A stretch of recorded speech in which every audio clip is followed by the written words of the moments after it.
సత్యం రామకృష్ణారెడ్డి గారి క్లీన్ ఇమేజే, శాంత స్వభావుడు, ఎవరి విషయాల్లో కలవ చేసుకోవడానికి చెప్పిన కొలిక్కి. ఎందుకంటే నేను దాసరి గారి జర్నలిజం చేశాను కాబట్టి చెప్పిన. ఆ తర్వాత జగన్మోహన్ రెడ్డి గారు కిందకి వెళ్ళిన తర్వాత, రాజశేఖర రెడ్డి గారు సీఎం అయిన తర్వాత, ఈ సాక్షి వచ్చిన తర్వాత సజ్జల రామకృష్ణారెడ్డి గారి మీద కూడా ఆరోపణలు రావడం మొదలైనవి. అలాగే 2019 నుంచి 2024లో సకల శాఖ మంత్రి అనే ఆరోపణలు వచ్చిన తర్వాత ఆయన సకల పాపాలను మొదలు మొదలు పెట్టారు. సహవాస దోషం, ఆ జగన్మోహన్ రెడ్డి గారు పాపాలు చేసినా, వైసీపీ పాపాలు చేసినా, దీనికి పాత్ర ఉన్నా లేకపోయినా ఆ పాపాన్ని అనుభవించాల్సిందే. ఆ కర్మఫలం సజ్జల రామకృష్ణారెడ్డి గారిని వదలదు. అయితే తెలుగుదేశం ప్రభుత్వం నిజంగా యాక్షన్ తీసుకుంటారా లేదా అమలు చేసి వదిలేస్తారా అనేది అది వేరే విషయం. తర్వాత ఎందుకు నేను సజ్జల రామకృష్ణారెడ్డి గారి గురించి ఆయన ఫైనాన్షియల్ గా ఏదో తప్పులు చేశారో లేదు నేను అంతలా. ఇప్పుడు అంటున్నారు కదా, బోర్లగడ్డ అనిల్ కుమార్ లాంటి వ్యక్తులు చేసిన తప్పులు కూడా ఖండించకుండా, యాక్షన్ తీసుకోకుండా,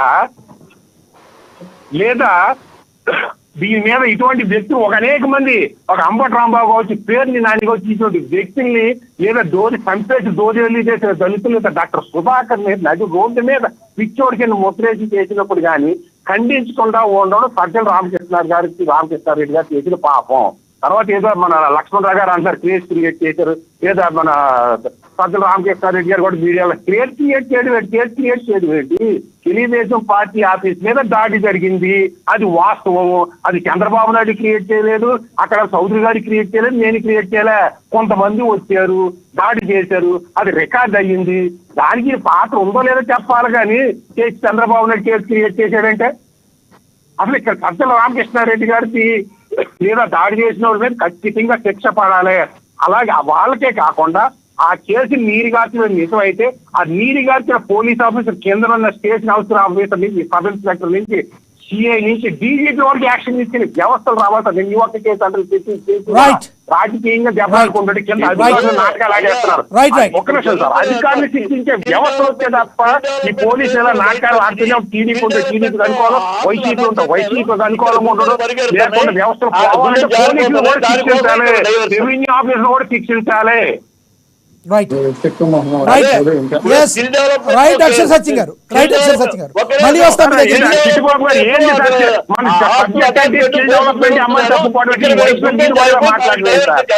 మీరేంటి, మీ వయసు ఏంటి, మీ ఎక్స్పీరియన్స్ ఏంటి, మీ అందరికంటే కంపేర్ చేస్తే మేమందరం కూడా బుట్టోళ్ళమే.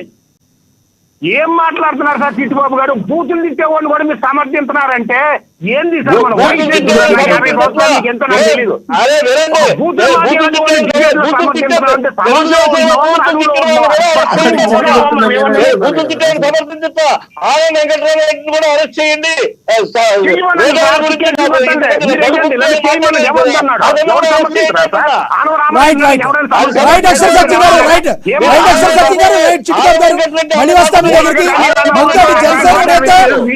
జనసేన అధికార ప్రతినిధి సూపారావు గారు ఆవిడతో మాట్లాడాడు ప్రెస్ మీట్ లో. అతను కూడా అరెస్ట్ చేయండి, నేను ఈ సమర్థన ఆయన అరెస్ట్ చేయండి అంటున్నాను. ఈ కష్టసాధి పోతే అతను కూడా చేయండి. ఆయన అన్నాడు రోజు పబ్లిక్ అన్నారు, రోజు ఎంతమందికి పెట్టుకుంది కథలా దగ్గర